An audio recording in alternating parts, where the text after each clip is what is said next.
And welcome back to another episode of the Ball Watchers podcast. I am your host, Evan Bloost, alongside my co-host, Joseph Muto. Joseph, how are you doing today? I feel incredible, dude. How are you? Feel good. It's the start of summer. It We're done is. with school. So The good. draft was amazing last week. There was Mhm.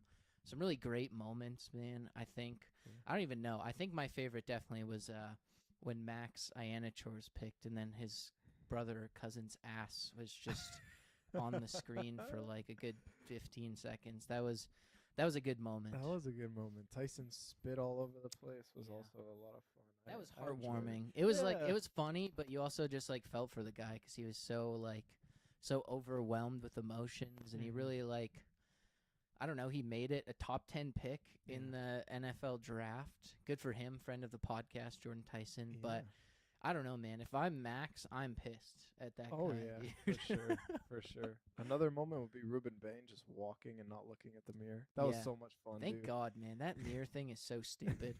Like what was it, Dylan Thieneman, who like took off his sunglasses in the mirror, and it's like that's so dumb. Yeah. Just put on the hat and walk on stage. And I So think dumb. I was listening to something else who were talking about it, and it's like, why that hallway is so long? Yeah. There's like 3 parts to the hallway. They It's gotta ridiculous. fit all 32 teams so they can bang the logo, dude. True. It's important. That was also stupid. It's like you're wearing the hat anyways. I don't know. It's like I get though. I mean, there definitely has to be a walkway from the green room or whatever, Mhm. but I don't know. I don't like the mirror thing very much. It's No. kind of stupid. I just like I know if I was in that situation, I'd feel so stupid like stopping in the mirror. Like Yeah. I don't know. Just let me put on the hat and go. I also was thinking like with the Jordan Tyson moment, it must have been so awkward for the photographer. He's just Yeah. like crying and kneeling on the ground, just like standing there waiting for him to get up and follow him with the camera. It's like definitely an Oh, awkward moment. jeez. And then also like Max, like now his draft moment is just like his brother's ass in the camera, Yep. and that's how you'll remember it, I guess. But Mhm. still, some good moments from the first round. That is what, well, we're here to break down the entire draft today, not just the first round, but of course, that is what gets the most buzz. That is what is the most important and will have the most impact going forward. And it was a crazy first round, Joseph. It was wild. A lot of stuff happened that we did not expect. Neither of us did very good when it came to the mock drafts. I think I did marginally better, you but did it better. was Yeah. it was not by much. None of my home run shots really hit. I was really hoping for Kenyon Sadiq to fall. I was really hoping for a lot of things. I mean, yeah, even like Caden Proctor. I mean, I picked that Miami would pick him, but I also picked that they'd pick him at 30 and not 13. So it's like it was a weird draft, man. And Yeah. I feel like you kind of expected it. Teams had Mhm. such different grades on guys because I mean, none of these guys were really home runs. It felt like outside of like a select few. So Yeah. we saw a lot of guys go in very different orders than maybe we expected, and we saw some guys fall very far, like a Jermod McCoy, who we That weren't was expecting. But we'll get to that. Let's start here, though, Joseph, with maybe the biggest shock of the entire first round. Ty Simpson goes to the Rams at 13th overall. The Rams, they don't trade back.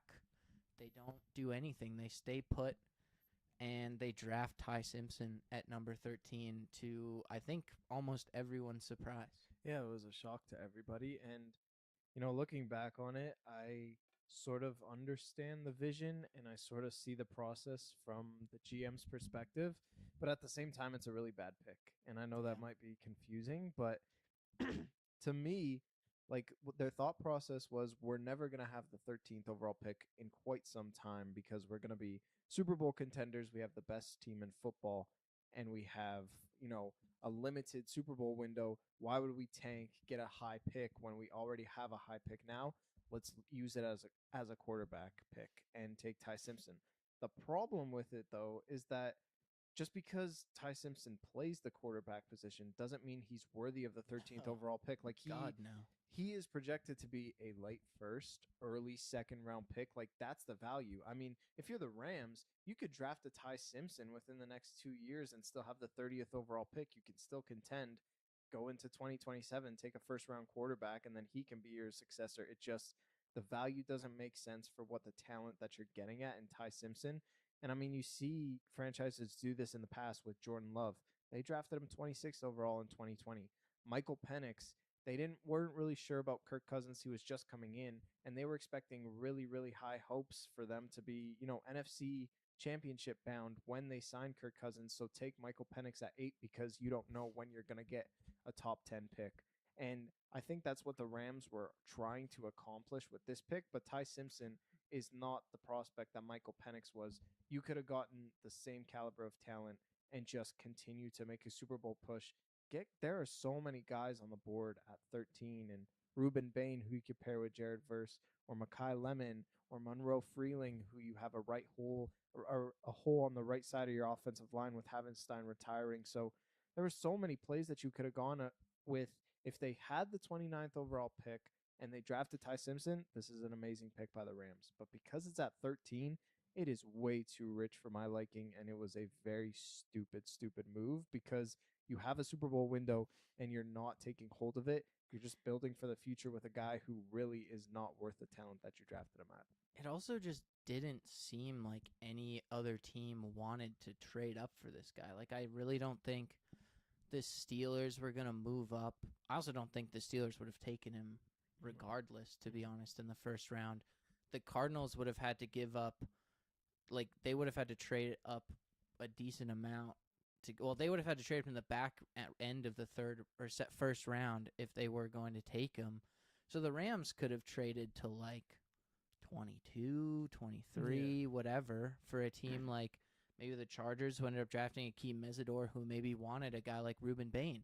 But no, they stay at 13. And I think the issue, even if they had, if they'd given up the 13th pick and had the 29th pick, I still think this is a bad move because of the win now window. Like, if they'd had both picks, I agree. It's a good move because you're able to get a good player with one of those picks and you plan for the future. But you went all in with Trent McDuffie. You have to keep going all in. Yeah. Like, I just don't get it. And there were so many good players on the board there. You're totally right. And with Ty Simpson, like, I think like other quarterbacks that teams have maybe reached for in the first round or maybe weren't polished yet, like an Anthony Richardson or a Kenny Pickett. Like, they had intangibles, you know what I mean? Like, I feel like Richardson was one of the most athletic quarterbacks we've ever seen. He had a huge arm. Pickett, I think, kind of fit that a little bit where he was pretty athletic, and I think people did really like his arm. But, like, Ty Simpson doesn't have really any of those elite traits, and it just doesn't seem like a guy you take with that 13th overall pick, especially knowing he's not going to start for you right away. Even if you needed a quarterback, I just don't see the point of taking a guy like him 13th overall. He didn't really have success at the college level. His college career was 1 year. He only started one season at Alabama, and he was incredibly inconsistent over that season on a team in Alabama who had a ton of, like, draft-worthy players. So I just don't like the process here, and I think that for me, the biggest thing is you're going all in this season. You're trying to win the Super Bowl this season. You cannot afford to use the 13th overall pick on a quarterback who's not going to impact your roster right now. Like, you needed to get an impact player, I think, to make your team better, and they just didn't do that. And it doesn't make any sense to me. No. And it's not like they won the Super Bowl. Like, they still have a ways to go. Like, they still need to win games, and they need contributors, and Ty Simpson's not going to contribute for at least another 2-3 years, so it doesn't make sense. Exactly. And whether you went receiver, tackle, whatever, like, they would have been an instant impact player. Like, imagine you have Makai Lemon, Puka Nacua, Devontae Adams. Yeah. Like, that is a crazy receiver room, plus all your tight ends that you have there. And then instead you get Ty Simpson, who's just going to sit there. And Sean McVay said he's competing with Stetson Bennett for the backup role. Like, it's insane. I don't get it at all. Do you think Sean McVay was in on this pick? It's very conflicting depending on these reports. I mean, obviously he seemed very short in the interviews, but it also feels like Sean McVay's kind of like that with the media at times. So I think he's pissed. I think he's pissed. He's very animated on the sidelines, and he like says what he means in the press conference. Like mhm. he was pissed off when they lost that Thursday night football game against the Rams, and he let the media have it after the game, and he was going off on the refs for that 2 point conversion. So he's an animated guy. I think he was retracting after the first night because he was pissed, and I just think he took a step back and said, "Whoa, well, I can't change it now." Yeah. But the fact that the GM is like best friends with Ty Simpson's dad, it just says it's just a very bad look, and It it looks stinks of stupid. collusion. It Yeah, stinks of collusion because he basically told Ty Simpson to enter the draft, and then they picked him at 13, and it just didn't feel like anyone else was really on the radar for that. Like, I don't know. I really don't think the Steelers would have picked him. I don't think the Cardinals would have traded up into the end of the first round to get him. Like, at most, he would have gone to the Cardinals at like 34 or yeah. whatever it is. Like, I don't know. I don't get it at all. It doesn't make any sense to me. It just feels like it was rushed and there wasn't like a full process on this pick. I agree. All right, next up, Ruben Bain. He falls all the way to 15th, which we mentioned. The Bucks, I think we both agree on this, get a steal of a player, and it does seem a little. I don't know. I feel like on the broadcast they were talking a lot about his short arms and how that was the factor in which why he fell. I kind of don't believe that. I think that it much more has to do with some of that legal trouble that he got in, which understandably made him fall. And I think that the draft, maybe the media maybe wasn't really was asked not to talk about that. But the short arms, in my opinion, don't worry me. And I think this guy is going to be an absolute monster for the Bucks. Yeah, the Buccaneers literally have nothing to lose because they need an exact player like this, and they are not going to get anyone else. If they picked like an Akeem Messidor ahead of Ruben Bain, he doesn't have the ceiling that Ruben Bain does. And the Buccaneers desperately needed this, and they finally got it. They've been looking for edge pressure since Shaq Barrett, like Evan said last year, who is the only guy to have double digits the last time for the Buccaneers in sacks. So they needed Ruben Bain, and they absolutely needed someone off the edge to just give them juice because they get pressure up the middle very well. But those one-on-one guys, when you have the left tackle going up against the number one defensive end for the Buccaneers, the Buccaneers are not getting any pressure off the edge. They're not shutting down the run, and I think they were a terrible, terrible defense last year, and they could have went offense. A lot of people had Kenyon Sadiq going to the Buccaneers and a lot of mocks, but it just would not make any sense because Baker Mayfield, to me, is such an elite quarterback. He can produce offense with anyone. So you need defensive players, especially when you're keeping Todd Bowles as your head coach. I think Ruben Bain falling in their lap is an absolute steal, and this puts them right back in the driver's seat to win the NFC South again. It is going to be a very tough race, in my opinion. Battle of the mediocre, sure, but this is going to be a race where the Buccaneers are right back in it. They don't have as many holes. They drafted Levante David's replacement and Josiah Trotter in the second round out of Missouri. So they filled a need there, and they look really, really good. The Buccaneers do. So in Baker we trust, and Ruben Bain is going to be a leader on that defense, and I can't wait. Yeah, I love the pick here. I think that Ruben Bain's physicality, whatever you want to say about his arms, makes up for all of his shortcomings in the physical department. Like, he is just an animal, and he's ferocious, he's physical, and it doesn't matter if a tackle gets hands on. Like, he is strong enough and powerful enough and fast enough to get them off. So I really think he'll produce for this Buccaneers defense. I think he's in a great spot. I mean, we were talking about with Mesidor going there how he's going to see a lot of single teams, and I think that or one-on-one matchups, and I think that's exactly what's going to happen with Ruben Bain is he's going to get a ton of one-on-one matchups because Vita Vea is just such a road grader on the interior. Like, you just can't afford to double team a guy like Ruben Bain and leave Vita Vea one-on-one on the inside. So, I mean, I think he's going to be destructive in year one, and I was shocked he fell as far as he did because it felt like a team would trade up for him or a team would just take him because, I mean, like Washington he could have gone to. Yeah. Obviously, they took Sonny Styles, who's a really solid player as well. The Saints maybe could have taken him. Like, there's so many teams that he could have potentially gone to in that, like, 6 to 14 run.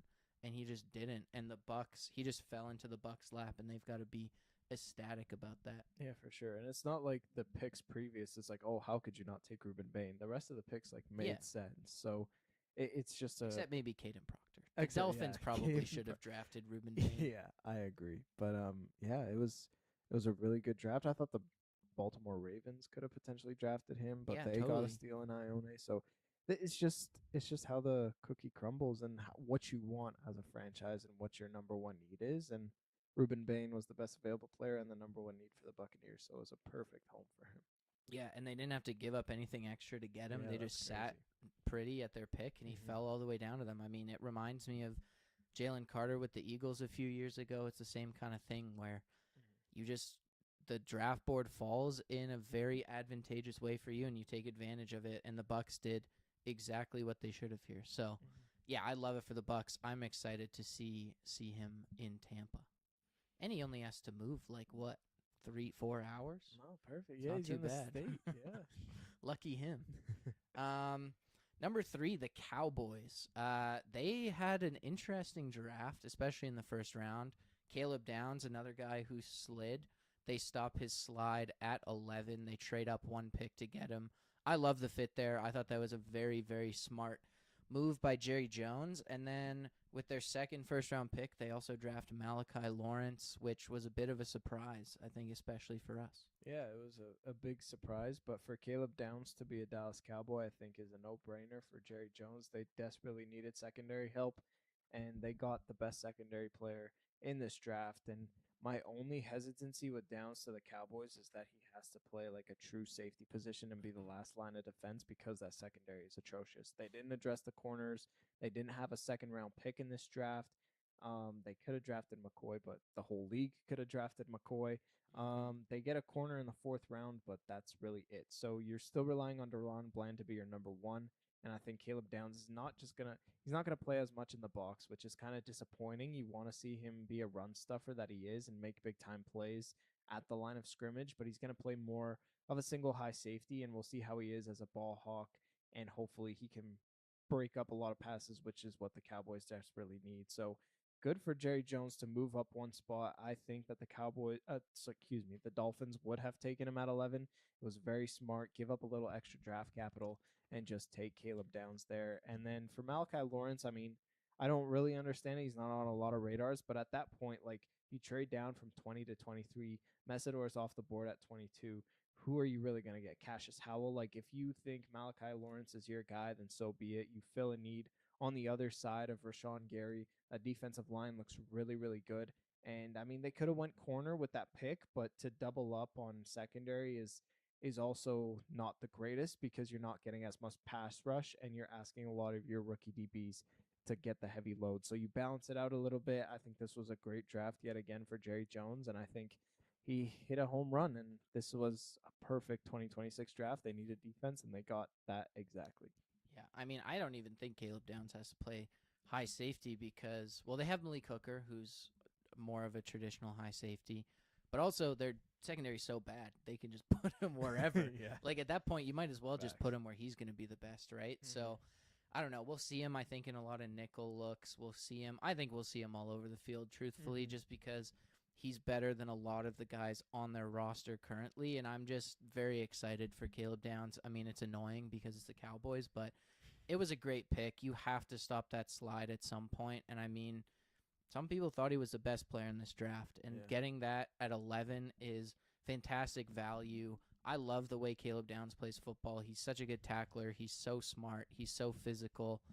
Like, he will be a game changer for this team who definitely needed it. And, yeah, I completely agree with you. Edge at that point is just who you like better as a team. I think it's the same thing with the tackle position in this draft. So they liked Malachi Lawrence. He's definitely a project, but in some ways he might have the highest upside out of these guys just based on his athletic profile, but he just needs to be a bit more responsible to stay on the field here. So they have two very pure pass rusher kind of guys, I would say, on the edge, which will be an interesting look for this team. But they're going to be better next year, and I really like the fact that they really just went defense, in this draft because that offense didn't really need anything. So I like that they didn't just say, "Oh, well, what if?" You know what I mean? So they made the smart move and put resources where they needed it most. And yeah, I really don't mind what they did here. Even if Malachi Lawrence wasn't necessarily someone I would have picked at that position, the process makes a lot of sense for this team, 100%. which is pretty standard for the Cowboys. It feels like they're pretty good at drafting, but I don't know. There's no results for their drafting, so enjoy losing in the first round, I guess, to those guys. But I don't know. Good on you, Jerry Jones, for making the right decision. Joseph, maybe the most heartbreaking moment of the draft for you here. Makai Lemon, so set to be a Steeler, just as I predicted in my mock draft. One pick away from Pittsburgh, and who else but Howie Roseman and the Eagles jump 2 picks up. They trade down in division. It's such an insane story. That's in division trade with the Cowboys to jump in front of their in-state rivals, not even really rivals, but their in-state peers in the Pittsburgh Steelers. The Philadelphia Eagles jump ahead of them and draft Makai Lemon 1 spot in front of the Steelers. This was possibly the most insane moment of this entire draft. Yeah, it was stupid. I mean, I don't know what you're doing if you're the Pittsburgh Steelers. Like, the Cowboys are still on the clock, and you're already making the call, counting your chickens before you're hatched. And I understand that you're getting excited because Malachi Levin was not supposed to fall to 21, so you want to make that phone call as quickly as possible. But I mean, what is Max Iron? I'm just gonna say Iron Anchor because that's all I can pronounce. But what is he thinking when this storyline comes out that he's the second fiddle? And he's just the sloppy seconds because they really wanted Malachi Lemon. I can't believe what he's thinking, but at the same time, like I was verbally upset and passionately upset at the draft. You were very mad. I was very It was mad, funny. but I took a couple minutes to chill, and after seeing the second and third rounds of what the Steelers did, like I'm very happy because I think you needed a tackle and Iron Anchor. I mean, Broderick Jones is having a setback with his neck surgery, and just move him to guard because he's playing terrible at tackle. I think you have 2 cornerstone tackles in Iron Anchor and Fatanu, and you don't need another diva wide receiver. The Steelers are prone to drafting diva wide receiver, and to me, Malachi Lemon has that written all over him. He looked, baked at the draft. I'm not gonna lie, and he just looks like he has a lot of off the field issues that I don't think you want in your locker room. That so the post draft interview was insane. It was hilarious. He's something else. So I think you count your blessings, and I think it was a really good move for the Steelers to draft Iron Anchor, and it didn't work out. It's a crazy storyline, but Howie Roseman, he does it again. I don't know how he traded in division and just picked up the replacement for A.J. Brown, and this wasn't necessarily a need, but at the same time, like, you desperately need offensive tackles, but they're all off the board. I mean, Monroe Freeling goes at pick 19, 1 pick ahead. Blake Miller at 17 to the Lions. Like, who else is there at that point? I guess you could go Iron Anchor, but they're not really, at that point, the sought-after tackles that you're really looking for. So why not take a risk on Makai Lemon, excuse me.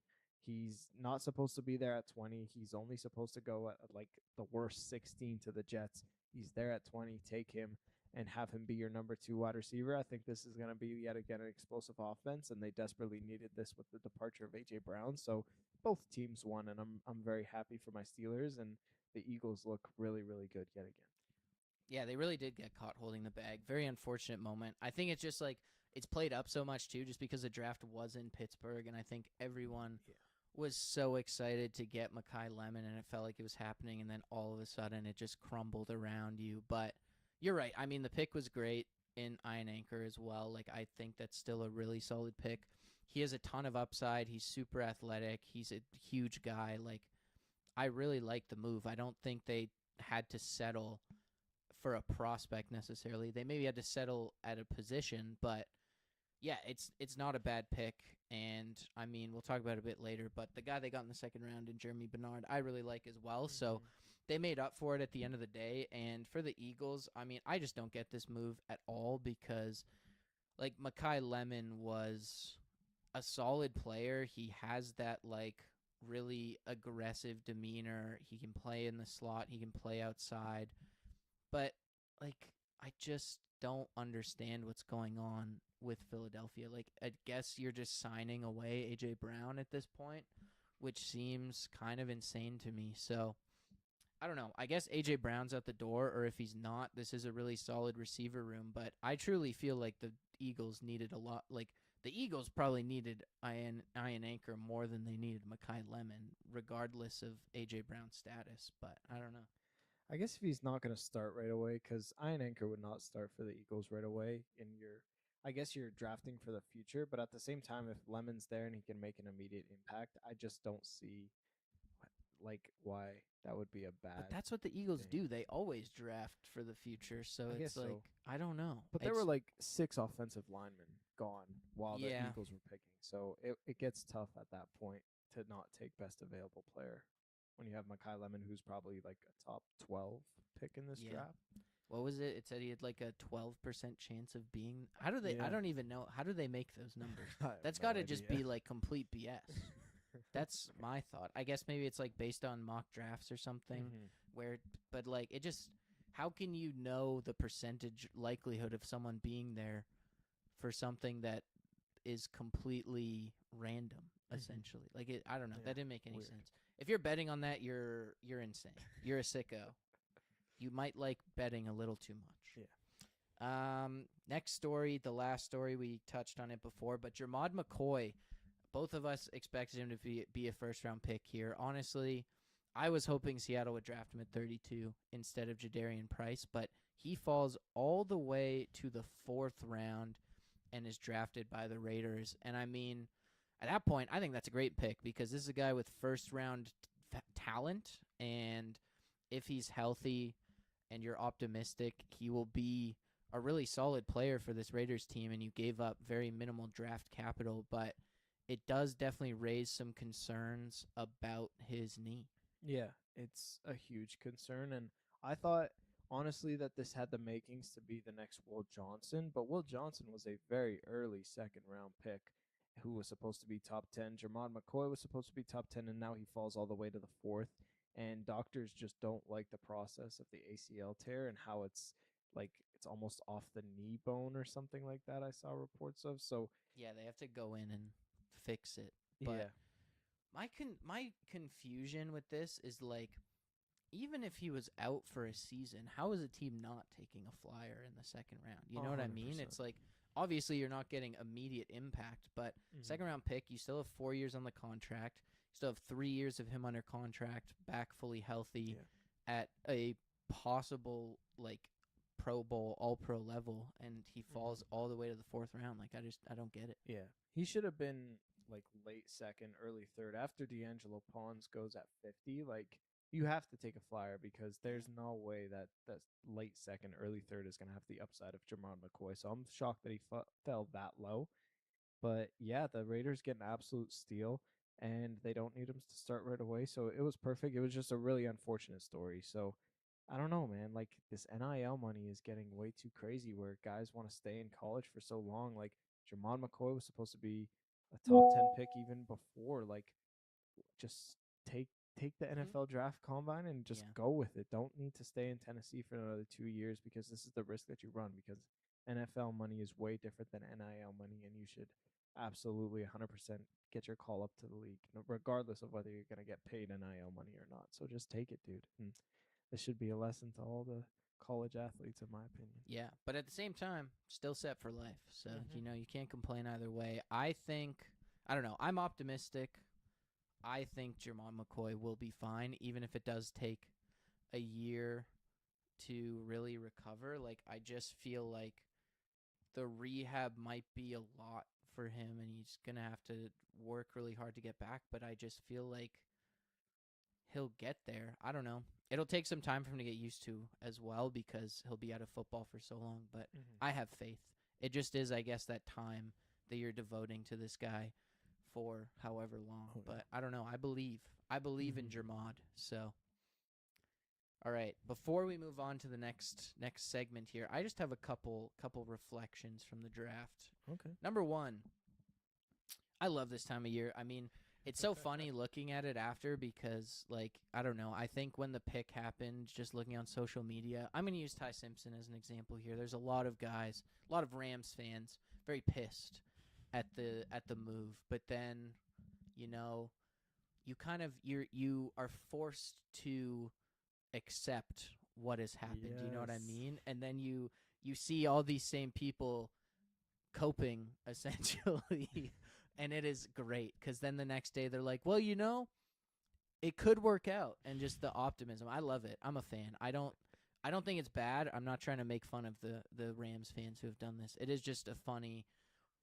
kind of difference in a day because there's all this speculation, and Rams fans, if you saw that in the mock draft, you're like, oh hell no, that's so stupid. But once it happens, I mean, you kind of have to accept your fate. You know what I mean? And I feel like I've been doing that too. I hated the Jadarian Price pick when it happened, but I mean, now that it's happened, it is what it is, and you got to kind of be optimistic about what he can be.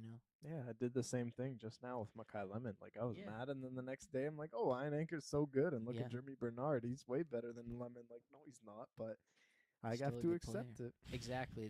There's just an acceptance that must happen because Mhm. yeah, I don't know. I've thought a lot about the Jadarian Price pick, and I've come to terms with it, but There you go. it isn't what I would have done. I'm It's- still not I'm still not a fan of it, but you have to now look forward to the player who is on your team and not think about what could have been. The other thing, the lady who did the post draft interviews was terrible. That was she asked so many stupid questions. You're on the phone with these guys for 30 seconds. They're passing, well, maybe 2 minutes, but they're passing the phone to 6 guys. Yeah. There's no way. And she's like, "What did Jerry Jones say about how they're going to use you?" And it's like, when do you think they had time to have this conversation? It's not like he was sitting back there the whole time that the Cowboys were on the clock, detailing what was happening. It's like, it's such a simple process. Just be like, "How are you feeling? Congratulations. What are you like?" I don't know. There's so many other questions, or literally ask one question: "How do you feel?" and then move on. You don't need to ask 4 questions. It was just it was pissing me off. Yeah, Laura Rutledge needs to get her questions in check, and I guess she's talking about what they said in the draft interviews, but they're not going to reveal No. that. Like, what are you talking? It's also about? they probably don't even. They're that No, is they're that's the so last thing on excited. their mind. They're not thinking about that. Just be like, "How do you feel right now? What does this mean to you?" Mhm. Get an answer, something heartwarming. No one cares about the football at this. We do care about the football, but when you're on stage, it's just about the moment for these guys. Don't be like, "So, how do you see yourself being used as more of a nickel cornerback, third down guy? Where do you feel like you'll be used the most? Where do you feel like you'll have the most impact?" Ask those questions the day after or the week Mhm. after. You have so much time for those questions in the off season. It just felt ridiculous. It was stupid. It was stupid. Get Deion Sanders back in the interviews, man. Exactly. Interviewing Lamar Jackson, legendary interview. Yeah. Quinnen Williams blessing himself and thanking himself, legendary interview. What a draft moment. Exactly. Do that before the draft. They're going to have the same answer no matter what team they're drafted to. Mm-hmm. Makai Lemon, as much as it was hilarious, I do respect it, just being like, "How do they think you're going to use you?" or whatever. He's like, or what do you think they're getting? It's like, "A dog." And then just move on. It's like, exactly. There's no answer. I don't know. It's just a terrible question. Just ask them how they're feeling. Yeah. Congratulate them on their big moment. Let them have their moment. We also don't need a 3-minute interview right after they got drafted. Let's move on to the next pick here. Even this year, I will say the draft was much shorter, but it could be shorter. Honestly, It could be. it's there's too much anticipation. It gets to me. I'm too excited for the next pick. I can't handle it. Anyways, our favorite draft picks is what we're doing next here. Joseph, give me one of your favorite picks. My favorite was Ruben Bain to the Buccaneers. It's just tremendous value, and I absolutely love it. Like when you get a guy who's top 5 on my board, potentially top 3, going all the way down to 15, you have to take it at that point. So I think that was a great pick for the Buccaneers. We talked about it earlier, but they are back into contention, and I think that if they have a proper defense, which is what let them down in the second half of the season, they can not only win this division, but they can win a playoff game as well. And so I think the Buccaneers can definitely hang their hat on Ruben Bain Jr. to be a big time elite defensive end, and he's gonna get his bag in 3 years, and we're gonna look back on this moment and say what an absolute steal. Yeah, I mean, we talked about it before, but it was just perfect in all ways. It was the Buccaneers' biggest need. It was one of the best players in the draft. The Bucks didn't have to give up anything else. It's a perfect storm for the Bucks. It also brings balance to the roster. You know, they were incredibly offense heavy last season, and you saw when teams started to figure out their offense a bit better, their offense wasn't producing 40 points a game, they started losing a lot of games to teams maybe we wouldn't have expected them to. But, I mean, it just gives them another element here. And even when it comes to, like, pass rush, they need something because they were very good against the run last season as a defense. But you need some juice from that pass rusher position to be better against the pass. Takes pressure off your DBs. And, I just love it overall. My favorite pick was Caleb Downs to the Cowboys. I mean, again, we talked about it a lot, but I just love this guy. I love this archetype of player a lot in general, and I think that Caleb Downs, I just feel like no one talked about him in the pre-draft process, and he's such a good player. He's so aggressive. He's so smart. He's so physical, and I think it's just proven. Like, we've seen it time and time again that you do not need to be an elite-level athlete to be an elite-level safety, and I think that him falling out of the top 10 is a bit crazy in my mind, and he's just going to prove all of the teams that passed on him wrong because, like, he's just going to be an all-pro level player for the Cowboys. Yeah, he's gonna be sick. I'm so excited to watch him. Yeah. My number 2 guy is Colton Hood to the Giants, and I just think that it's tremendous value for the Giants because if you're discounting Jermon McCoy, this is the second best corner in this draft behind Elaine is Colton Hood. So you get him in the second round, you get him as your third player off the board when you have Maui Noah and Arvell Reese that you drafted prior to him in the first. It's tremendous value and it's something that they needed. I mean, Deontay Banks and Paulson Adebo I still believe in, but at the same time, they did not have good years last year. So you could put Colton Hood in the slot. He could be your cornerback one. You can do whatever you want with this guy, and he's so versatile. And I think to get him in the second round and to not pay that high of a price for him as we anticipated to him possibly being in the teens or early 20s, to get him with like the 37th overall pick is just tremendous value. And I think I absolutely love this pick for the Giants. Yeah, I agree. I think that they also didn't they do kind of have a slot guy in Drew Phillips, but Colton Hood can kind of play anywhere, nickel, outside, and I think that this is also good because I think Giants fans especially are very out on Deontay Banks at this point, and getting a guy who can potentially replace him is a very good sign. I also think, the draft in general, I've got to be at my peak annoying at the draft, man. I'm just sitting there like talking about who I think will get picked next and like I'm just so excited, and like I don't even know how many times I thought I said Colton Hood's name on draft night after. Like, I was just waiting for him to get drafted. He never did. And I was like, oh, it could be Colton Hood here. It could be. It was, yeah, I don't know. I feel like I said his name a lot on draft night.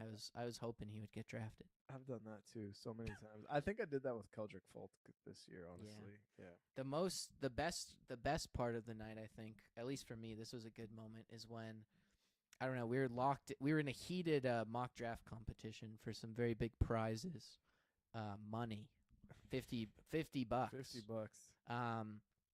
And I totally forgot that Kenyon Sadiq got drafted by the Jets, and the Patriots were on the board, and I was like, no way, this might actually happen. And I just yelled out his name, and then I went, wait a minute, he got drafted like an hour ago. That was a good moment. I was like, yes, and then I went, oh, no, I just completely forgot. But you know what happens? There's a lot of guys, remembering at that point 29 guys who've been drafted. That's a lot of guys. Blind spot, but that was a good moment. That was fun. Our least favorite picks, Joseph. Who are your least favorite picks? Oh, you forgot your second favorite pick, my friend. Second. My bad. No, it's all good. Mine is, we talked about him a little bit, but Jeremy Bernard to your Pittsburgh Steelers. I think this, for a lot of reasons, is a great pick. Number one, I love the player. He had like 3 drops in his entire career at Alabama or something. He's super athletic. He's a guy who's quite physical. He can block, and it just gives them much needed, like, another option at wide receiver here for the Steelers. And I don't know. I really like the pick. I don't think there's a huge gap necessarily between him and Makai Lemon. Like, Makai Lemon's definitely in that top 3, but he's in that next tier of guys with the KC Concepcions and the Omar Cooper Juniors. I like him a lot more than I do Denzel Boston, who he was drafted after, I believe. So, yeah, I really love that pick. I think that it's great value in the middle of the second round, and I just think he can easily come in and be a reliable wide receiver for the Steelers right away as a second-round pick. Yeah, he reminds me so much of Deebo Samuel, just a gritty guy who can block and he's so explosive with the ball in his hands and he can create separation. It might not look pretty at the release of the line of scrimmage, but he is a tremendous guy who can create a lot of separation. So put him in the slot permanently. You have 2 outside guys that you brought in over the last couple of years. So put him in the slot permanently. Let's see what this guy can do. And you traded up with the Colts and you didn't give up your top 100 picks. You still kept all your third round picks to trade up and get this guy. So tremendous value for the Steelers. Yeah, I love it. Okay, now our least favorite picks, Joseph. Who's your first least favorite pick? I got Dazon Stribling to the 49ers, 33rd overall. Who the fuck is this guy? I don't like Wide receiver out of Old Miss for context. What are we doing here? Like, the 49ers traded this pick from 27 down to 30 and then 30 to 33. They got a ton of draft capital, and then they take this guy. Like, it makes absolutely zero sense to me. Colton Hood was a guy who I had mocked to the 49ers at 27, and you absolutely needed a corner. All of a sudden, you take a guy who no one has heard of. This guy is on no one's board. Like, Antonio Williams out of Clemson is better than this guy on a lot of. He did run a 4.36. Like, apparently. Oh my god, what are we doing with the 40s? And even so, like, you don't need a wide receiver. I'm sorry, but like, Brandon Ayuk, I don't know what's going on with him. Mike Evans, still your number 1. Ricky Pearsall, you still drafted 31st overall, which was a reach back then, but he's your wide receiver too. Like, why are we getting more wide receivers? It makes absolutely zero sense to me. They needed defensive depth. They needed a guy on the offensive line to pair up with Trent Williams. This is like not a need whatsoever. How could you bring in Mike Evans and then draft another wide receiver? It makes zero sense. It's such a dumb pick. And the fact that you traded down just to get this guy, so stupid. Just take Colton Hood and take your extra picks, and it would have been beautiful, and it would have been a great pick. But now it's like you guys are actually dumb. Yeah, it didn't really ever feel like the biggest need to me. I mean, they definitely lost some guys in Jawan Jennings, and Brandon Ayuk in the offseason, but you also brought in Mike Williams, and I feel like you are also expecting your first-round pick from 2 years ago, Ricky Pearsall, to do something. So, yeah, it doesn't make a lot of sense. It definitely felt like there was more pressing needs, and they just didn't address them. But he's a very intriguing prospect, I will say. He's like 6'2", 200 pounds, runs an unofficial 4.36, fast, big-body guy. It's interesting, but, yeah, he wasn't really on anyone's radar. Probably could have gotten him later in the draft and maybe gotten someone who needed or where they need a bit more help, because Diamador Lenore is still your cornerback 1, and there's not really anything else there. So that's my biggest concern if I'm the 49ers or a 49ers fan. But, I mean, maybe Deshaun Stribling will have 300 yards to match JSN's 300 yards in those games, but who knows? My least favorite pick was Jeremiah Love to the Cardinals. I just don't understand this move. And the more I think about it, honestly, I think that the Cardinals shouldn't have taken, or the Titans maybe shouldn't have taken him either in this draft. It's just the contract's ridiculous, which I think is a bit overblown just because it's like, it's a first-round pick. You're going to have to pay this guy. But I don't know. Like, the Titans, I think, made more sense because you've found your quarterback, you think. It's time to get help. But the Cardinals are building a super team, essentially, around Jacoby Brissett. And, like, I get that you can do it the other way, in a sense, and find the quarterback second, but I think it's way harder to find the quarterback than it is to find the running back. That running back room is also insanely crowded. Like, why do you sign Tyler Algier if you're going to draft Jeremiah Love? Like, I just do not understand the process here. And again, there was just other guys that made a lot of sense. Like, yes, David Bailey went to the Jets, but like Arvell Reese, I think made a lot of sense for this Cardinals team with Bailey off the board. Even a guy like Sonny Styles. I just don't get taking Jeremiah Love here. I think that saying, "Oh, we'll just get the quarterback next year," is so much easier said than done with this team. And like, I don't know, they're still not going to be good next year. Yeah. And they literally could have done that. They said, well, we'll get the quarterback next year because the Cardinals offense before Jeremiah Love is very, very good. I think Kyler Murray made it look dysfunctional or more dysfunctional as it is. And you bring in Mike LaFleur, like this has him written all over it, obviously. But at the same time, like you need defense. Like there's no one on that defense at all. Like Buda Baker, is he still on that team? Like what's going on here, guys? I would have loved to see Narvell Reese. Even if you draft Maui Noah or Spencer Fanu at that right tackle position, like that's a need for sure that you can build with your future quarterback. And who knows, maybe that's Carson Beck. But at the same time, like I don't get it at all. Like you have so many running backs. And like you said, Evan, like a running back is such a luxury pick that when you are a Super Bowl team, it's that one missing piece. The Cardinals are far from that. And they already had running backs in the building. They have three really good ones who, yes, they get injury prone a lot outside of Tyler Algier, obviously.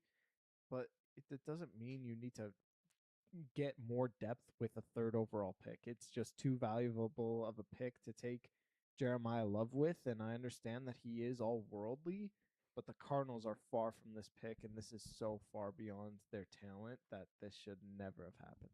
Yeah, it was a little bit of a head scratcher for me for sure. What was your second least favorite pick? Mine's kind of spicy, but it's Arvell Reese to the Giants. I really didn't get this at the time, and I understand that he's the best player on the board and he should have went top 3. But the Giants just they don't need a pass rusher. They addressed this last year with Abdul Carter drafting him 3rd overall out of Penn State. They addressed this when they signed and traded for Brian Burns. They addressed this when they drafted Kayvon Thibodeau 4 years ago. Like they're good. They don't need another edge rusher. And I understand that Arvell Reese is more of an inside linebacker who's developing as a pass rusher. But this whole draft process, we were saying he should be top 3 overall because he has the intangibles to be a defensive end, not because he's going to be an inside linebacker. If you need a true, pure inside linebacker, draft Sonny Styles. He's more prone to it. He's more diverse at the inside linebacker role, and he can play a better version of Bobby Okereke, not Arvell Reese. Arvell Reese is a pass rusher, in my opinion, who's going to be a permanent pass rusher in the NFL because I just don't think he has the intangibles as a Sonny Styles does at the inside linebacker position. So Arvell Reese to the Giants makes 0 sense. I don't know what his role is going to be on this team. It's going to have to be inside linebacker. And at that point, I think Sonny Styles is a far better inside linebacker than Arvell Reese is just because Arvell Reese was playing on the line of scrimmage in Ohio State basically the whole time on that defense. So it made no sense to me, and they should have went in a different direction because they already have a plethora of pass rushers. Yeah, it is confusing to me. I don't really understand it either. I think that like there's something to be said for depth at the pass rusher position, but I don't think they're trading Kayvon Thibodeau. It doesn't seem like they want to.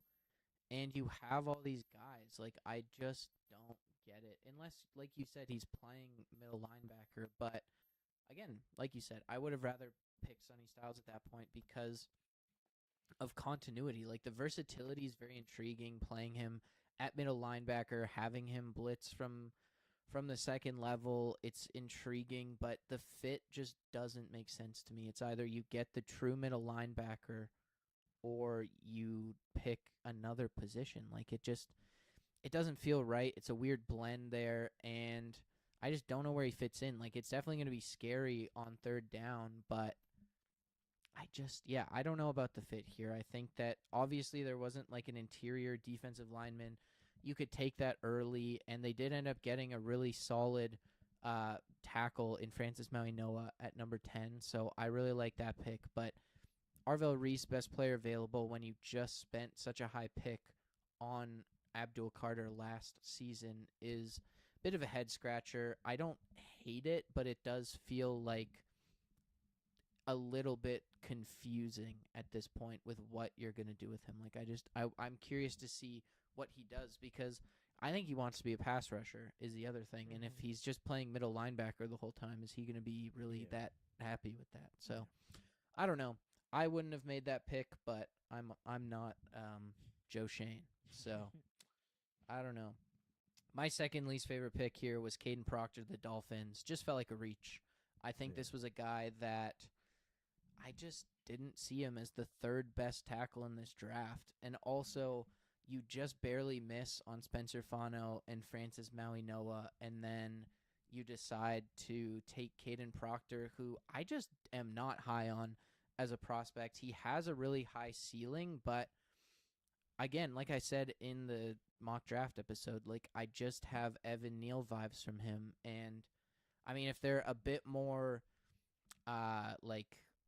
have a bit more foresight than the Giants, maybe they move Evan Neal in before like 4 years into his career into guard, and he's actually really solid at guard, so he does have a bit of that positional versatility. But I feel like there is just tackles with more like a higher floor and not that much lower of a ceiling that they could have taken at this point in a Blake Miller or a Monroe Freeling. So I don't know.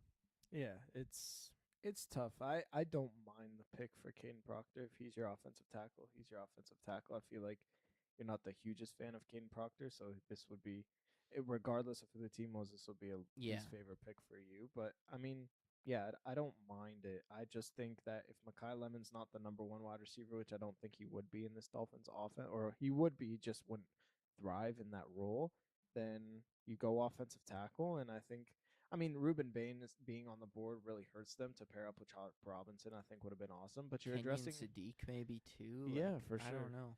But you are addressing a need. That offensive line was atrocious, and if you think he's the best available player, like the Dolphins have so many holes, I don't think they could have went wrong with this pick. And I it's just a meh pick to me. It doesn't make me upset, but it doesn't like wow me either. So yeah. Yeah, I just like I don't know. It didn't make sense. It's also like they trade down one pick. I feel like they could have traded down more if they were just going to draft Caden Proctor. So I don't know. I don't really like it, especially at number 11. It just feels like a really high pick for a guy who I feel like is a very risky pick. Okay, one more section here. Our winners and losers, Joseph. Who are your winners? All right, my number one winner is the Cleveland Browns, and nothing fires me up more because, like, oh my gosh, the Browns have been so good. They nailed this Back draft, to back man. drafts, man. Like, you're not taking a wide receiver after Carnell Tate's taken at 4. You're taking an offensive tackle, and nothing fires me up more than when you trade down as an NFL franchise and take the exact same player that you were going to take at your original draft spot. They trade with the Kansas City Chiefs, get an extra third-round pick, still take Spencer Fano, who they would undoubtedly take at 6. And why is it a big deal? Well, they turn that third-round pick. They trade back up into the late of the second round, and they draft Emmanuel McNeil Warren, who is a first-round graded safety, and he is just an unbelievable prospect who they acquired. And in the middle of all that, they address a wide receiver need in Casey Concepcion and Denzel Boston, who you can put Casey Concepcion permanently in the slot, and you can pair Denzel Boston with Jerry Jeudy on the outside. There are a plethora of pass catchers for Shadur Sanders. There's a ton of blocking for Shadur Sanders. They addressed the offensive line in free agency too, like I said last week. It was just a perfect draft, and they got their single high safety that they really needed in this defense. It is a luxury piece, but still, they got tremendous value for Emmanuel McNeil Warren, and I can't believe that he fell all the way down to the later end of the second round. So they just hit on every single draft pick, and it was an unbelievable draft for them. And they, between back-to-back drafts, they can be serious contenders if Shadur is their guy, and I think obviously that he is, and I think they're going to be very, very dangerous this year. Yeah, I love this draft. There's so many picks that I love. I mean, Casey Concepcion at number 24 was a really good move, in my opinion. I love this pick here. He was one of my favorite receivers in this class, and I think he fits really well with what the Browns need from a receiver. He's shifty, he can make plays after the catch, and he can win on the outside. So I love this move. I think that you added some pass catchers, you added a great tackle, and kind of completed that offensive line in Spencer Fano. And then, yeah, you get some really good value in the second round. Denzel Boston and Emmanuel McNeil Warren were both guys who people had projected as first-round picks, and that you get both of those guys as they slide down the board here. So I love it from that. They also drafted a linebacker named Justin Jefferson, which is pretty funny. Cool. I also really love that they drafted Taylon Green in the 6th round in this draft. He's the quarterback out of Arkansas. Oh, yeah. Just like possibly, again, one of the most athletic quarterbacks we've ever seen, and it just adds another guy to that mix. Like, who knows what's gonna happen with that Maybe. quarterback room, man? It's a fun thing to see, and if nothing else, like, you can just hang out there, develop a Yeah. little bit. Though maybe Cleveland's not necessarily the place you want to go if you're trying to develop at a quarterback as a quarterback. But I don't know, just add another guy to the mix. If nothing else, he can Yeah. be a little cheeky, like goal line kind of quarterback sub in kind of thing. Mhm. So I don't know. I just like what they did overall. I totally agree with you there.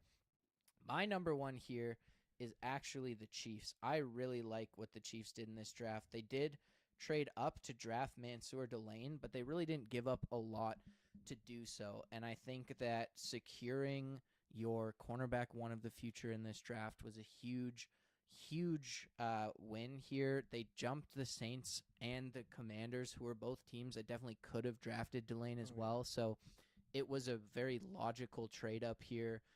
And they also traded back into the end of the first round to draft Peter Woods, which I love as well. He'll play with Chris Jones on that front seven or front five. And I think that he's just another guy who's slippery. He can make plays in the pass rush. And I think that's exactly what they needed. They also go out and draft R. Mason Thomas, who a lot of people really loved in the second round as an edge rusher. So I really like the fact that they did it in the long term and they made those picks. And while the offense may not be great next year, especially when Mahomes isn't there, I feel like they're looking ahead to 2 seasons from now when Mahomes will be fully healthy for when they're going to be good again instead of trying to win now with a recovering Mahomes. Yeah, and like I love what you said because Delane would have not been there at 9. I think the Saints would have taken, and the Commanders, they both needed him, and yeah, I think it was a great move for them, especially with Trent McDuffie out the door, and like even going deeper into this draft, Emmett Johnson as a fifth round pick out of Nebraska. I think that he's going to be a tremendous running back. He could be the running back one in this offense. And Garrett Nussmeyer in the seventh. I mean, why not? What an absolute steal, and he can probably start for you if Mahomes isn't ready week one. So get a guy with a lot of experience under his belt who can really sling the football with these guys. I mean, shit, why not, man? Yeah, This is a lot exactly. of fun. I love this draft for the Chiefs. Yeah, all across the board, they were very, very good. Who's your number two? My number two is the New York Jets, and I know they had a lot of picks, but boy, did they hit on every single one. David Bailey, if he's your guy, he's your guy. I would have picked Arvell Reese, but David Bailey is the premier pass rusher in this draft, and I think what's his name? Aaron Glenn really wanted a more polished defensive end, and that's exactly what he got. And then I'm like, oh my gosh, the back end, Kenyon Sadiq at Yeah, 16. I predicted that one. Shout out to me. But yeah, the lovely. two tight end set with him and Mason Taylor, I think is going to be lethal. And then drafting Omar Cooper, who a lot of people mocked him to go 16, to get both of these guys as your pass catchers and to pair up with Garrett Wilson. Finally, he has a running mate. He had Devonte Adams for like 6 weeks, and then he left. So he's got a permanent guy in Omar Cooper Jr. who really knows how to play in this style of offense. And they have everything offensively. They have the pass catchers outside of the quarterback, obviously, but they Hey have the man, Gino. Gino. They got the pass catchers. They got the running back, and they have the offensive line. I mean, Olu Fashanu and Armand Membu as your two tackles is very, very good. D'Angelo Pons in the second round, what an absolute steal, 50th overall. He can be your cornerback one, and he's just a pesky defender who I think is really going to thrive in this defense. And then Cade Klubnik, I mean, why not? Let's have a quarterback competition with Geno Smith. This guy was supposed to be a top 10 overall pick in this year's draft, really fell off in Clemson this year, but so did the rest of the team. So he still has all the intangibles. And if he wants to play in the second half of the season and really make some noise, this is the perfect offense to do it in. So I love what they did in this draft, and I think it's just a second to none draft for them, and they really really hit. And if they're gonna get potentially Arch Manning or Dante Moore next year, they are set up for success. Yeah, and I mean, even if you go by just those first four picks, like, you get two really solid pass catchers for Geno Smith or whoever's going to lead that offense. It doesn't necessarily have to be Geno Smith at the end of the day, but those are long-term solutions. I think that in free agency, the Jets also really went out and got a lot of starting caliber defensive players, and then with those other two picks, they added guys in Pons and Bailey who can be immediate impact players, and I just love it. They were well, like, spaced out with these picks. I think they saw a great opportunity at the end of the first round to trade back up and get a third first-round pick here. I love that for Omar Cooper. I love Mhm. that pick. Yeah, they just feel like a team who really nailed every single pick, especially in those first 2 rounds, which they had a ton of picks in. So I love what they're doing. I think that they're building on offense. They have those extra pass catchers. And then defensively, you added some like guys who can make an impact right away, along with a bunch of starting caliber players in free agency. I hope they'll be a much better team next season. Mhm. My number 2 here is the New Orleans Saints. I mean, I love this. Jordan Tyson with that 8th overall pick. Although I had the receivers going a lot lower in this draft, I love Jordan Tyson. Yeah. With Chris Olave being there too, there's not pressure necessarily, I think, for Tyson to produce right away. So I think that that helps a lot as well. They're going to let him, or there's time for him to recover. There's less pressure on him needing to be that guy right away. They also just got a ton of help for Tyler Shuck throughout this draft, which I love. You draft a guard in the 4th round. Oscar Delp is super intriguing as a tight end out of Georgia. He's just huge, and I think that Juwan Johnson, that experiment's run its course, and it's time to bring in a fresh face here. And I just like Oscar Delp as a true, like, on the line tight end. He's massive, he can block, and he's super athletic as well. I mean, Bryce Lance in the 4th round of this draft is also a great pick. I think it's like, why not take a flyer on this guy? He is super fast, burner down the field, and you get Kellen Moore, a Rashid Shaheed replacement, who was super effective in this offense, I think. And I mean, he's super effective in Clint Kubiak's offense in the past for the Saints as well, but they just needed a guy to take the top off. Bryce Lance isn't going to be your wide receiver 1, but he can easily carve out a role on this Saints team right away. So I think they just hit on this draft. Yeah, they definitely hit on this draft. I mean, Lorenzo Styles, I think, is a steal for them in the 5th round. He's so fast, and he can potentially replace Tyron Matthew, who retired this year. And then they beefed up the defensive line, like Christian Miller being a running mate with Brian Breesy. And then they said, fuck you to the Giants. You don't want to give us Thibodeau. We're going to trade for Tyree Wilson, who was Yeah. a top 10 pick in 3 years ago. So he has a ton He of was potential. solid for the Raiders, too. He just was Yeah. never the top 4 pick that he was supposed to be. Yeah, 100%. So him and Chase Young, they're going to wreak havoc, and that defensive line is sneaky good. So I really like what the Saints did too. They did very good things. Yeah, and for the sure. biggest thing, like, their defense may not be great next season, but they just surrounded Tyler Shuck with guys. Like, he's not out on an island. You have guys at tight end. You have multiple guys in Juwan Johnson and Oscar Delp. You have a like new group of receivers here: Olave, Tyson, Bryce Lance. You have guys who are already there in a Mason Tippmann. Like, they just added guys around Shuck. Obviously, Travis Etienne in free agency as well. Like, he's just in a great situation right now. I think that offensive line's pretty solid. It just feels like this allows Tyler Shuck to play his best football. Yeah. And I love that for him. All right, my last team, excuse me, is the Pittsburgh Steelers. They won this draft. They were at home, and I just really like what they did. And not a lot of people did, but I'm a big fan, and I think Ian Anchor is going to be a solid left tackle, and Troy Fatano is going to play his natural position at right, and I just love that for both of them. Jeremy Bernard is an absolute steal in the 2nd round. I think Jennings Dunker in the 3rd I round. really like that pick. What a great pick. Replacing Isaac Simaliu. I mean, I really wanted Ione to be that guy, but I think Dunker is just to get him. That mullet, too. Yeah, that mullet. Oh my God, he's so strong. Him and Chase McCormick at the guard position is going to be second to none. And you know what, man? I love Drew Aller. I am praying that Aaron Rodgers retires because I really want to see a quarterback competition between Drew Aller and Will Howard. I mean, why not? It would be fun. And I think that both guys can fall flat on their face, but that's okay. We can get a top 10 pick next year. I want to see Exactly. the youth of this football team. I want to see how Drew Allard is going to play because, like Klubnik, he was supposed to be a top 10 pick in this year's draft. Penn State falls completely in shambles, and Drew Aller is getting the blame, and that's why he's a 3rd-round pick. So this is the pick that we got from the George Pickens trade. I think we got tremendous value from that trade, especially with the potential of Drew Aller. Let's have a quarterback competition. Let's have some fun. What the hell do we have to lose? We have no holes on defense, in my opinion. No holes on offense with this beefed up offensive line, and now Jeremy Bernard. The only thing we're missing is the quarterback position, but we might not be missing it because Drew Aller or Will Howard might be the guys.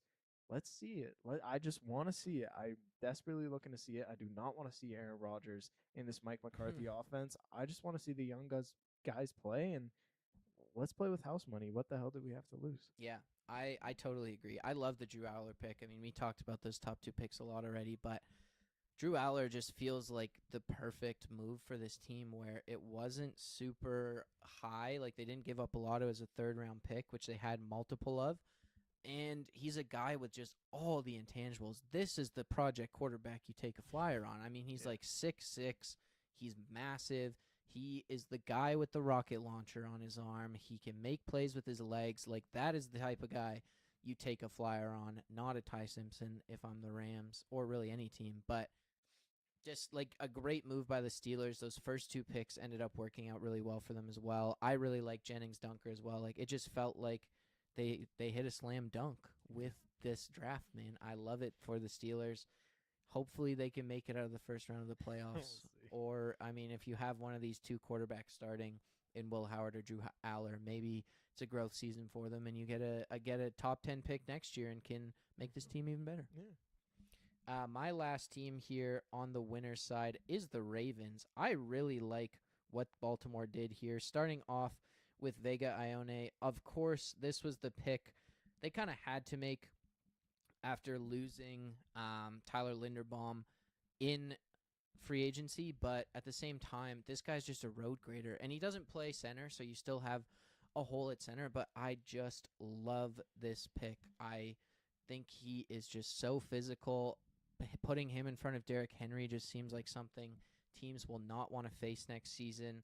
I think Zion Young in the second round was a great selection as well. They needed an edge rusher across from Trey Hendrickson, at least as a rotational guy, and this was a guy who, again, was projected to go in the first round here. So, or put by some people at least. So I like that pick as well. And then you go back to back with Jacoby Lane and Elijah Surratt. They just need guys at the receiver position. They're throwing darts at the wall, hoping one of them sticks. And I like Surratt a lot. Big body receiver. Played at Indiana. Indiana, like I said, deserves respect. They deserve high draft picks here. Fourth round pick, I think, is a steal. I just really like this draft overall. They really just hit on what they need. Rayshon Benny out of Michigan in the 7th round is a guy who can make an impact. He's just a big nose tackle kind of guy. Like, those guys don't need to be high draft picks. They just need to sit there and take up space, and I think that Benny can do that. So I really like what they did in this draft. No, they did a very good job. And Surratt was a beast in the college Yeah, championship. exactly. So, yeah, why not take a flyer on him? Him and Lane have a lot of potential, and you need wide receiver help, especially, and you want to see what sticks. And Zion Young, they go back to back with second-round edge rushers who are steals, and Zion Young and Mike Green last year. So I love what the Ravens do. They always have the great drafts. David Ojabo as well. He hasn't necessarily lived up to it, but they've got guys. Yeah. They've got guys, which they needed. So I like it there. All right, Joseph, your losers. My number one loser is the Arizona Cardinals, and beyond the Jeremiah Love pick, which was absolutely terrible, they did not address defense at all. And it would be one thing if their offense was also bad, and it'd be like, you know what, we're just going to focus on the offense. But their offense was good going into this draft. I genuinely believe that. And the fact that you didn't address any holes on the defensive side of the ball, which there are a ton of, you didn't get an edge rusher in the second round. You get Chase Bastancis, who you got Isaac Samalio in the offseason from the Pittsburgh Steelers, who's already playing guard. You don't need another one. If anything, you need another right tackle. And you take Carson Beck with your third round pick. I don't hate it, but at the same time, like, do you really need it? I just, like, Carson Beck to me doesn't wow you like a Drew Aller does, or like a Cade Klubnik does, who has like so much potential that it's like, why not? Carson Beck is literally like Jacoby Brissett, just a younger version of him. So I would have taken more defensive guys. You only took 2 defensive overall players out of your 7 picks. It's really bad. And I know you have an offensive coordinator, former offensive coordinator in Mike LaFleur. Looks like they have an offensive coordinator at head coach, man. Holy. Yeah, but like I don't know. I just hated what they did. They went too offense heavy for me with an already good offense. You did not address another edge rusher. You did not address a linebacker position. It just was a really bad look for the Cardinals, and I think they really missed on a lot of picks. Yeah, I mean, considering we predicted that they would draft, or I feel like most people projected them drafting a defensive end at the top of the draft. They didn't draft any defensive player till the 4th round. Yeah. Bit of a concern, I would say. My loser here is the Buffalo Bills. They're my number one loser. I just really didn't like the process. I don't hate trading down, but I just don't like TJ Parker that much as a prospect. I thought there was better guys they could have gone at 35. I believe Cassius Howell was still on the board there. Yes. Even like I don't know, Cassius Howell I liked more. I even the guy like Romello Height who went quite a bit later in this draft, I kind of liked more than TJ Parker. I just feel like he's not he has a lot of work to do. He's not a guy who necessarily will contribute right away. It's also hard to tell with just in general like pass rushers and Clemson players this year in general just cuz Clemson was so bad, but like I don't know, I just don't see it. You draft a cornerback in the second as well out of Ohio State, and I feel like they just missed the run on those top corners, like the top like 6 or 7 corners in this draft. So I feel like they missed out on the corners, which they could have drafted at that second pick. I'm not a big fan of TJ Parker as an edge rusher. Just I don't know. It's really a lackluster draft overall, in my opinion. I also think that like Skylar Bell is the first receiver they drafted in the 4th round, who has potential. Don't get me wrong, but like one of their biggest needs only was addressed in the 4th round. I guess you trade for DJ Moore. I don't know. It was a very uninspired draft. It felt like for me. Yeah, it was. They always have those though. Like they don't draft very well, and if they, it's like such meh picks. Like Dalton Yeah. Kincaid is meh. Maxwell Harrison okay. Like TJ Parker gives the exact same vibe. Greg Yeah. Rousseau, same thing. Like they're not a lot of guys that wow you, but they're drafting in the 25s to 30s. Like what more do you expect? So trading down, I guess, was okay, but at the same time, like who do you take at 25 if you are gonna take there? So Yeah.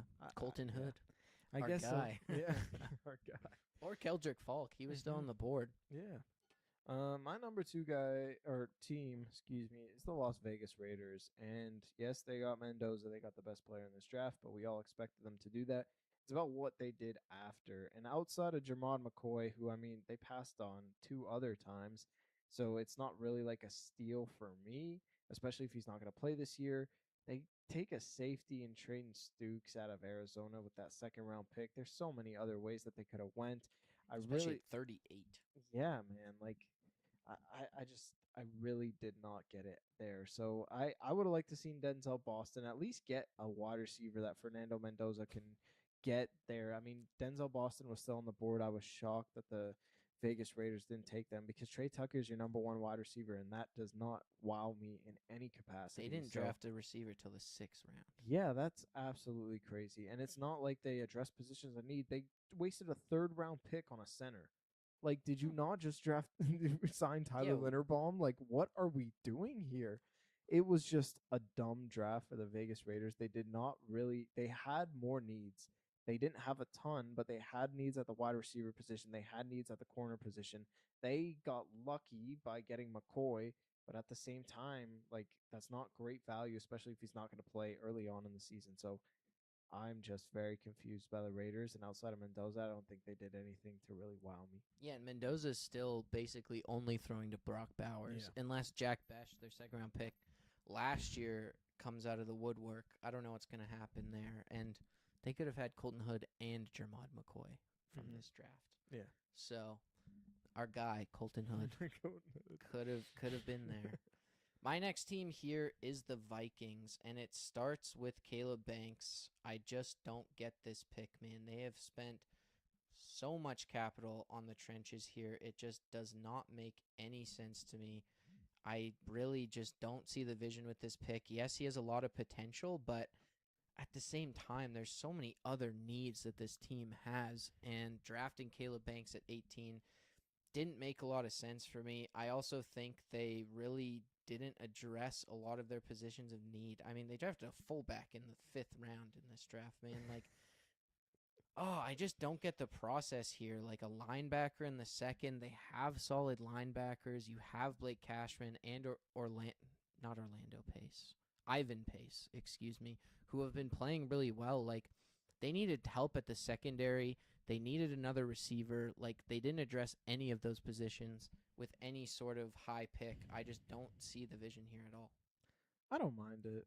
I think that Jonathan Allen being lost to the Vikings. I think Caleb Banks is the perfect guy to shore up that defensive line and be a big body to stop the run. And then, I mean, your number one need for the Vikings is a safety, and that's like a luxury pick at that point. Thieneman So was there. I know Thiedemann was there, and everyone wanted him there, but at the same time, you got to beef up that defensive line, and that's the approach the Vikings had. So I just don't think that the Vikings have that many holes. I don't think this was a draft that was going to wow them, and everyone had them taking Thiedemann at the safety position because, like, okay, that's what they need, and he's a Harrison Smith replacement. But even if they took him, that's not like it's going to put them over the edge, in my opinion. So Yeah. I don't mind it. I also think, as part of this, trading Jonathan Grenard for 2 third-round picks is ridiculous, man. That guy's so good. That is true. I forgot about that. That was actually dumb. Okay, they're losers now. I mean, forgot. I can't necessarily count that as part of the draft, but also I don't like that move. I mean, Especially he got 'cause the the Eagles Jalen got Phillips him too. contract. Oh my gosh. 4 years, $100 million for Grenard, who actually has the production. I don't get it, man. Yeah. I feel like, why are you not paying that, man? The Eagles you're fleeced Minnesota. again. And I get that, like, the Eagles have to pay him, so you can't get as much return. But, like, just pay the man. That's not an unreasonable contract. Now Dallas Turner's your number one defensive end. Yeah, and that's you not better good. hope he turns out, man. Him and Andrew Van Ginkel better be like, you are asking so much of Brian Flores every single Holy year, and you shit. just never give him the help, man. I don't Mhm. get it. All right, my last team is the Jacksonville Jaguars. I hate this team. I don't know who they drafted at all.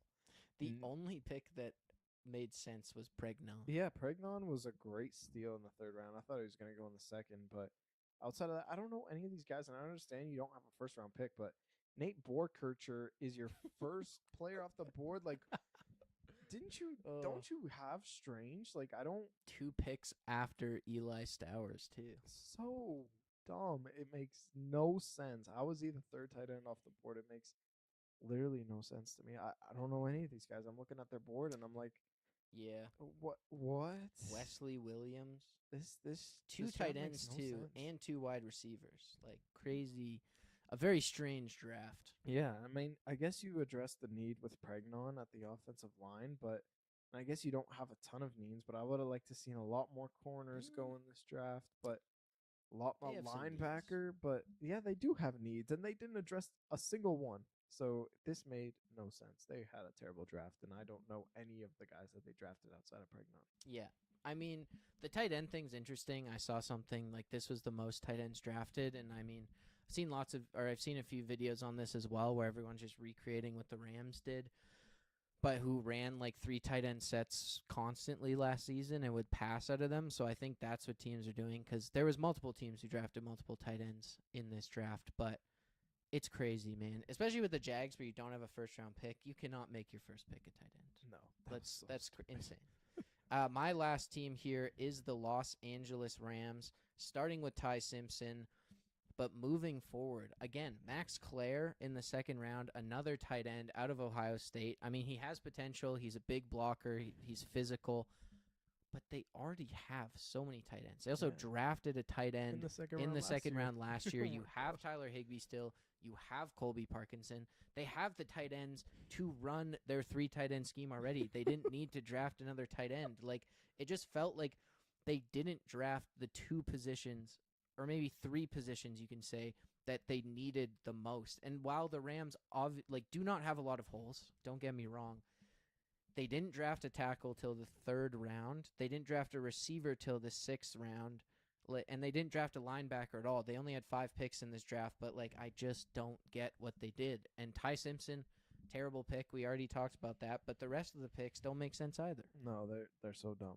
They're so dumb. I mean, I guess they didn't need anything, and they just wanted to take their guys, but get some value out of these picks. Best Seriously. available. They didn't do it one time, and they were not even close with these ones. So it's so dumb. Yeah, I don't know. Sean McVay might like smother Les Snead with a pillow or something in his sleep. Although I feel like the Max Clare pick is a Sean McVay pick for sure. Oh, for sure. He was like, Les Snead was like, if you let me pick Ty Simpson in the first round, you can pick whoever in the second round. And Sean McVay was like, fine, Max Clare. But yeah, I don't know. I don't see it. Anyways, that is your recap of the NFL Draft 2026. What a great draft it was. The best Great time draft. of year, the best weekend of NFL at the NFL offseason at least, and Yeah. possibly the entire NFL. I had a blast. I miss it already. We'll be back next week with another episode. Who knows what we'll touch on? We're free now, baby. There is nothing. We have no strings attached to us for the next 3 months. We can talk about whatever the hell we want. So stay tuned. Thank you for listening. Make sure you follow us on Instagram and TikTok at BallWatchersPod. Subscribe to our YouTube at BallWatchers. We live stream every episode over there. And yeah, we will talk to you next week. Stay up, Ball Watchers.